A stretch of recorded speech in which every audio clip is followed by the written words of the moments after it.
You're being lied to, and I know this will be hard to hear. Now, of course, it's just my opinion, my research, but I think it's important that we have these deep conversations. You're so unbelievably distracted by all the things happening, and you can't see the cracks in the system. I was able to identify this first when I was in the banking system. But do your own research, verify what I'm saying, go deep into this. Instead of being distracted, looking left, looking right, study this stuff. Because this affects you and your family's future. I went into the banking system in 2007. I was brand new to the banking system. And I was sitting across from people, this is really important, that had no income. And they had $1 million homes. They were losing everything. They were going bankrupt. People were walking in and turning their keys into their home, just abandoning their homes. But I just watched a video. They're all throwing each other under the bus. Jeffrey Epstein did an interview.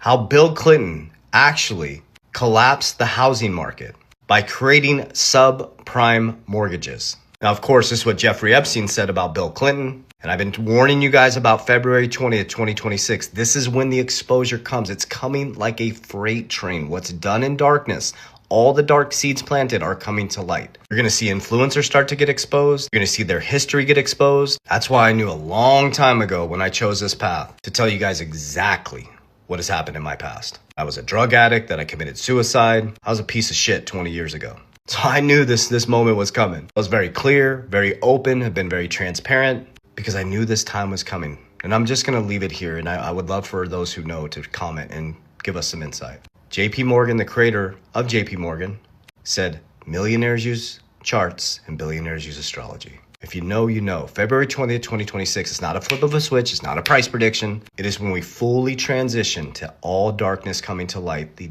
disillusion and dissolvement of old systems, centralized systems, lack of clarity, just trusting blind leadership, to brokers getting exposed, healthcare getting exposed, leaders getting exposed. But here's the thing. God created the world. And he said in the Bible, all darkness comes to light. You can't stop it. So there was an interview where Epstein said that Bill Clinton purposely created subprime mortgages and forced the banks. Now, this is his words. He forced the banks that if they didn't do these types of mortgages and were pushing back, that they would have discrimination against them. Then we go into 2006, right? He created subprime mortgages. So people were getting mortgages when they couldn't even really afford it. And they weren't financially responsible enough to afford it in that moment. So he creates that flywheel. Then we go into 2006 to 2008. And banks started allowing people with non-income stated loans to get loans. I got to see the reverberation effect of that. People were coming into the bank with no income that had $1 million homes, interest-only mortgages.